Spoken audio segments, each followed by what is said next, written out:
right, awesome. Before I start, though, first thing I want to do is can we all give a round of applause to Dave Bush and the events team? I wouldn't be where I am if it wasn't for them, so let's give them a big round of applause. I know that they have a big impact on all of our businesses. Um, but I'm really excited to have the opportunity to speak to you guys because I remember my first net a couple years ago. And the cool thing about these net meetings is that you get actual tangible things that you can take and implement right away in your business. I'll give you a quick story. So my first net, I had two events after that my first net experience. And it was in February. I had my first 20K month because of net. So the things that you're learning here, I like it because you can take it and implement it right away, and you can see results quickly. The other thing I'm going to focus on in my message here is giving you something that what Josh called is the needle movers. So I'm going to kind of stick and move a little bit here, but basically, in my experience, this is what I've noticed that helped me out in 2017. Everybody has a different way of kind of selling, and whether it's gadgets, whether it's packages, whether it's cookware, flatware, everybody has kind of their own different niche. But if you can find 2 or 3 nuggets, that's the cool thing about this meeting is you don't have to take everything that you get from the fire hose. You just take 2 or 3 things, and it can have a tremendous impact on your business for 2018. So for me, there's 2 ways that you can really sell gadgets and accessories. One, I learned last night, which is kind of funny because I had this talk, but one, you could do it as a big package. So like with Luke Mills, what he does, instead of somebody just buying like a ice cream scoop or a peeler or something like that coming up to the booth, sell it as a package, and that package can include all of the gadgets, but then also the bacon serve set, the barbecue tools, the sharpener, things like that. So the second way, though, is leveraging them on knife sets, and that's what I feel like I'm particularly good at, is leveraging the gadgets towards bigger and larger sets. So what I've noticed is there's a couple things before I get into some of the buzzwords and the buzz lines and some of the other verbiage that I use for selling gadgets and accessories. But there's a couple of things that happened along the way in 2017, starting in the summer of 2017, that really had an impact. And so the first thing was just mindset. I'm sure there's a lot of people in here in this room that have been going through an approach, whether it's a demo, whether it's a service call, whatever, at the booth, and you just nail it, you slay it, and you kill it on the knife part, to the point where you're kind of thinking in the back of your head, like, damn, I'm pretty good. That was actually awesome, and I know this customer's going to get this, right? And then has anybody ever had that experience where you kill it, but then you get to the gadgets and accessories, and you just kind of like, meh, you don't really get excited about it. So what I noticed is I had a huge mind shift. I said, what if I had the same enthusiasm and the same energy and the same excitement about the gadgets and accessories that I do with the knives? And I noticed right away that they weren't just gadgets and accessories anymore. They were bells and whistles. They were the things that kind of made the sets for people. And people got excited about the peelers, the scoops, ice cream, whatever, all the accessories and stuff, just as much as the knives. And you don't necessarily need to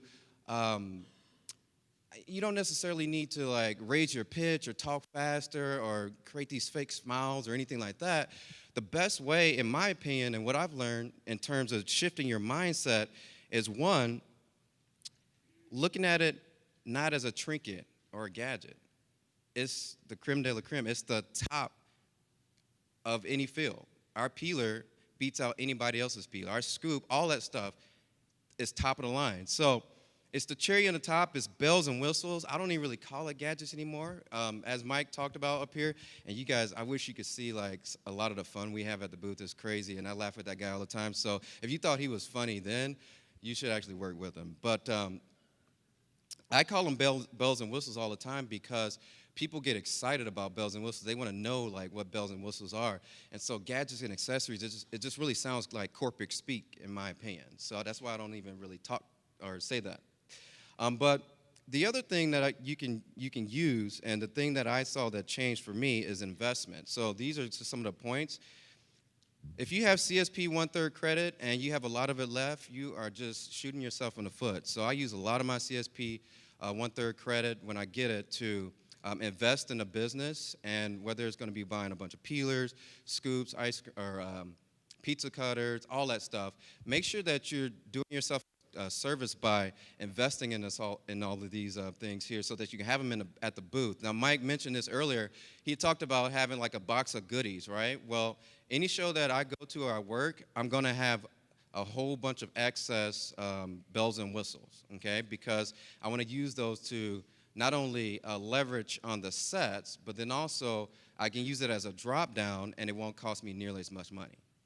So if you're not a CSP, because I know we have different levels of reps in here. We got, people that are at 10,000 and so on and so on. If you're not a CSP yet, they do offer a program with the managers where you can get, if you can only get peelers, I would go buy 25 peelers at, so-and-so's discount, so that you can use them to leverage the packages at the booth.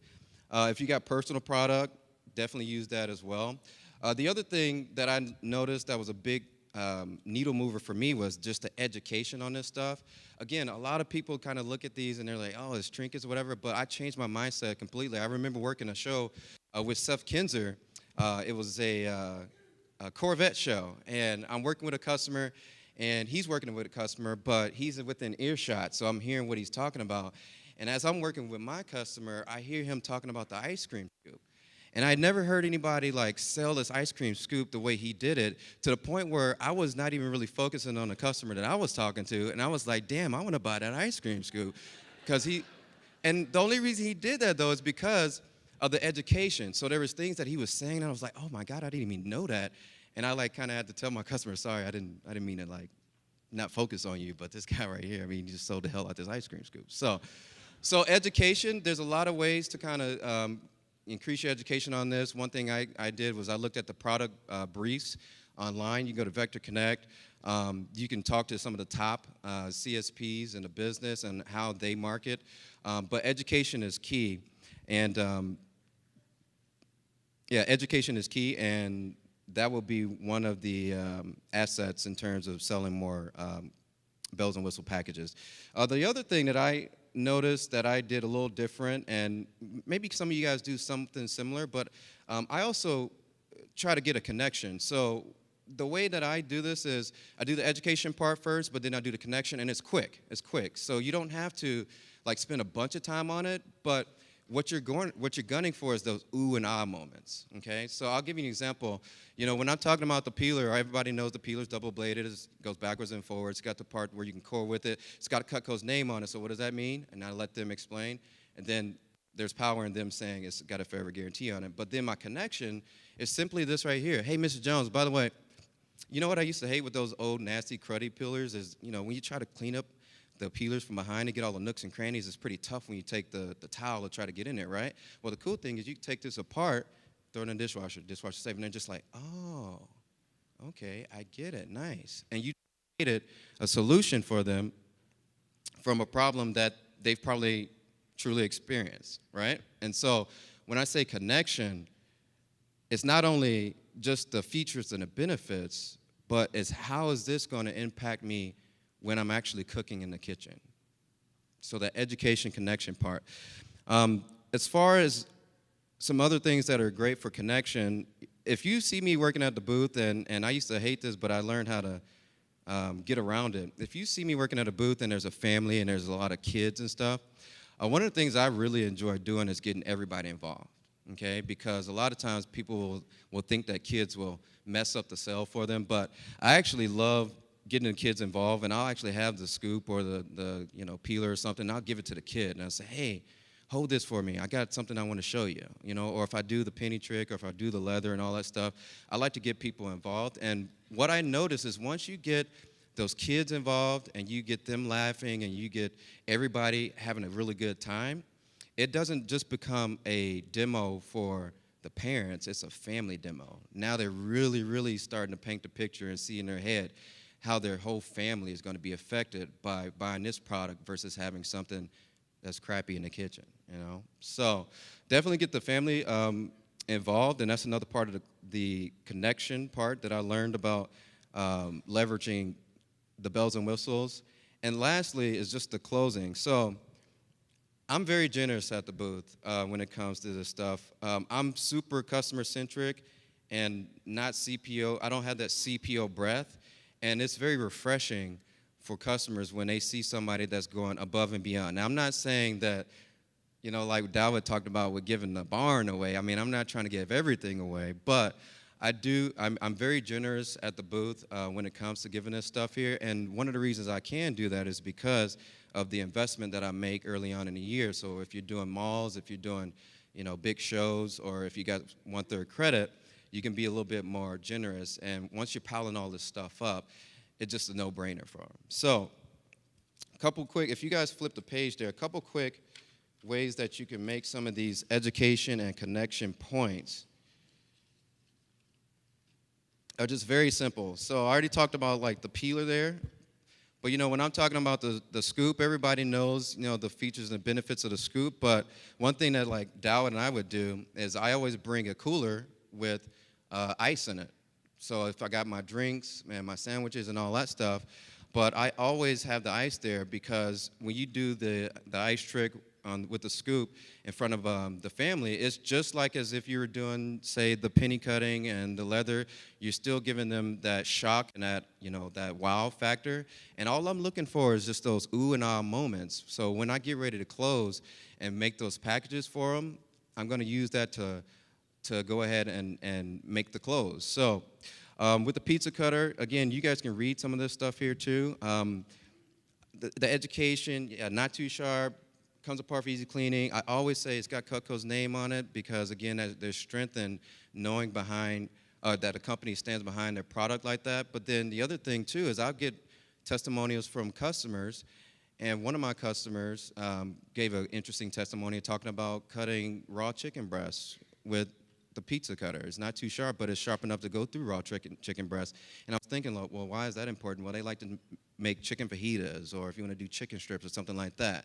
So the important part for bringing that up is, again, you're educating them, but you're connecting them, and you're giving them a reason why they want to have that stuff, okay? Because if you just act like, hey, it's just trinkets and gadgets to the side, if they're not excited about it, they're not going to want it, and they're not going to buy it. So, or have it be something that they'll use to close themselves, I guess, so to speak.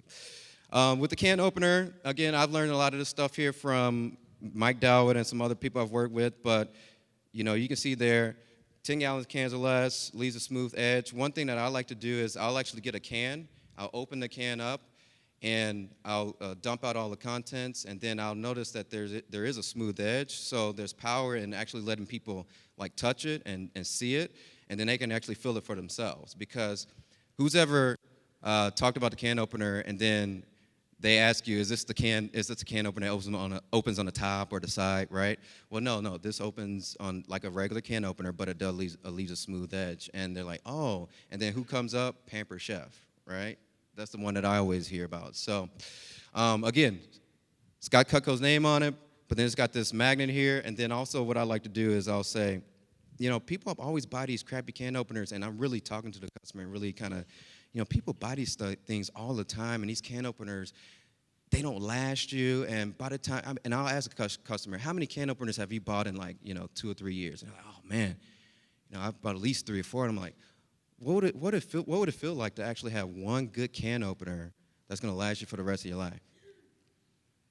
And again, I ask it just like that, and people, it makes sense for them, and I connect it, and they're like, yeah, I could have just spent $59 and just had one good can opener instead of buying all these crappy can openers. With the wine opener cutting boards, one thing that I feel like I'm pretty decent at when it comes to gadgets and accessories and all that stuff is just making it sound sexy.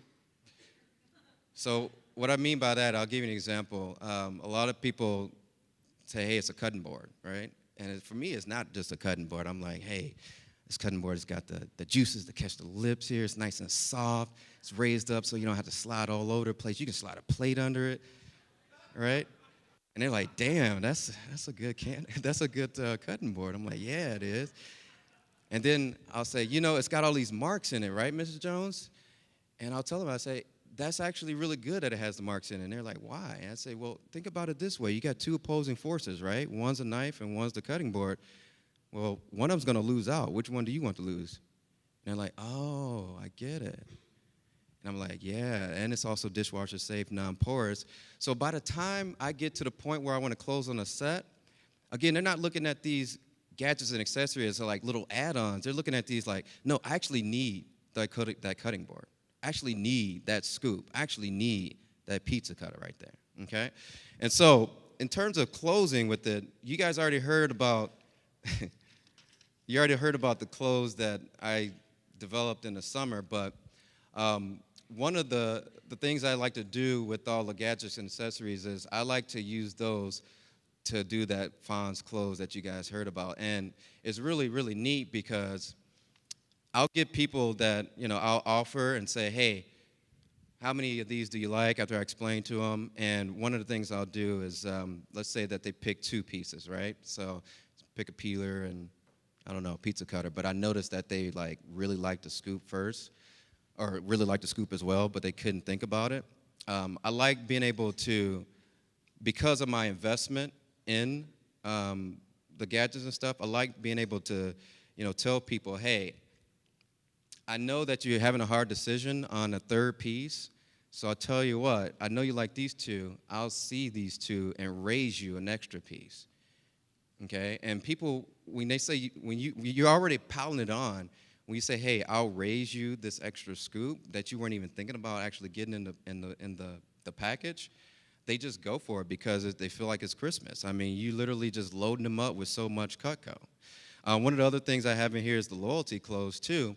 And the loyalty close is actually really cool because it's not only just for then, but it's also for the future as well. So when I'm talking about gadgets and talking about all these different packages that I make up, one of the things I'll say, hey, Mrs. Jones, by the way, so I know I told you to pick two, okay, but I saw that you really like this one here as well. Here's the thing. I'm going to go ahead and toss this in, but this is what I need you to understand. I'm really big on loyalty, really big on loyalty. Actually, as a matter of fact, in 2017, so-and-so percentage of my business came from past customers. So if I'm going to actually go ahead and toss this in, all I ask is that in the future, if you're going to get gifts or you're going to give extra stuff or you're going to upgrade your set, all I ask is that you go through me. And the power in a close like that is, one, it's not making them feel guilty, it's making them feel appreciated because you're going the extra mile, but then two, you're building up past customer business as well. One of the other things I like to do is, when I'm talking about the features and the benefits, when you say, and it has Cutco's name on it, which means what? I want you to think about how powerful that really is, because some people, when you ask that question, they say, oh, it's good. And it's like, yeah, I mean, it is good. But whenever I say that to somebody and I say, it's got Cutco's name on it, so what does that mean? When they say it's forever guaranteed, the flood of emotions that's going through their head is like, now I can clear out all my drawers. I don't have to have all this old stuff, right? And I got something that's going to last forever. And oh, by the way, if anything ever happens to it, if it breaks, all that stuff, they're going to replace it there for free. And so I've noticed that using that with all of these here, that has been something that's really been a needle mover, so to speak, in my business for 2017, talking about the gadget and accessories. And so the last thing I'll kind of wrap up with here is that close that we were talking about. And Dawa did it pretty good, but there's some extra things that I usually say. So, I'm talking about the package, I'm talking about the knife set, and I let them pick out a couple gadgets, but basically it kind of goes down like this. And I always say, on a scale of 1 to 10, where you're sitting at, 1 being I'm just blowing smoke. I'm not really going to get it. 10 being, I actually really like this set, and I want to go ahead and purchase it. And then I let them pick, and Dawit talked about, 5 or above, and I tell them, hey, if you're at a 5 or below, I wouldn't even mess with you, but anytime somebody's sitting at a 6, or better, there's one like extra close I do, or one extra thing I do for them. And then that's when I go in and I say, there's 2 options. Number 1, I can either throw in some extra bells and whistles, kind of load up your set, or number 2, I can give you a price break, and I can't do much because I'm already giving you a pretty good deal. But if there's anything that was going to push you over the edge or push you, over the mark, which one would it be? And again, I let them make the decision. Now, if they say the price, I go for both of them, right? And then if they say the bells and whistles, I actually still go for both of them. And you kind of got to gauge, how they're responding to it. But basically, the way it goes is, all right, so again, you tell them about the price, you tell them about the pieces, and you say, all right, well, I've been doing this knife thing for a little while now, and again, anytime somebody asks you that, whether it's this person, that person, this person, always ask for both, right? Well, on my demos and when I do, or on my approaches, when I throw it in, I like to load them up with more than what they ask for. So what I mean by that is if they say, I'll say, well, how many of these gadgets do you like, or how many of these bells and whistles you want? They'll pick, 3 or 4 of them, and then I'll actually put a 4th on the table, and I'll say, not only am I going to give you this, but I'm going to bring you the price down to this, and it's only this per month. How's that sound? And as Dawit said before, if they're to a point where they say no to all that, well, there's 2 options. 1, they either weren't really going to get it or they weren't serious, or number 2, just uncover that objection and drop down. So as far as the rest of the stuff here for the bells and whistles here, one thing that I want everybody to really be mindful of is when you're using these bells and whistles as a close, keep in mind that you can use them to upserve, but then also what you can do is you can use them to gain extra business in the future. So for an example, whenever I close a set and I ask about family and friends, I'd actually, when I say I'm generous, I'm really generous, I'll say, hey, I'm gonna send you home with an extra peeler to give to so-and-so. By the way, if they ask about it, all I ask is that you give me the business or you tell them that you got a guy, right? Same thing with my business cards. I'll say, hey, I'm gonna give you a couple business cards here. If you know anybody that needs good Cutco or would like to actually have, good knives and all that good stuff, send them my way. And if they actually buy anything, what I'll do is I'll actually reward you with more Cutco, okay? And so all of those like extra things to build loyalty, I found that those had a huge impact on my business in 2017 and what I implemented from what I was just sharing with you guys there. So just to kind of wrap it up, the final thing I wanted to talk about here is as far as the package deals go with some of these bells and whistles, kitchen tool sets, bake and serve, also the sharpener and all that good stuff, I implement those along with the packages here as well. I just didn't put it on the sheet here because I didn't want to like bombard you guys with too many connection and education points on here. But Mike Dawit sells the kitchen tool sets with the bake and serve set inside of it. So instead of it being a 277 thing, it's like 500. It's just another way to drop down. And I also implement it in all my packages when I do it to leverage my sales for the sets. So hopefully you guys got some nugs from that, and hopefully you can take some of this right here and have a tangible effect on your business for 2018. If you guys have any other questions, obviously I'll be around, but thank you so much for giving me the opportunity to speak to you guys and let you know what's impacting my business in 2017.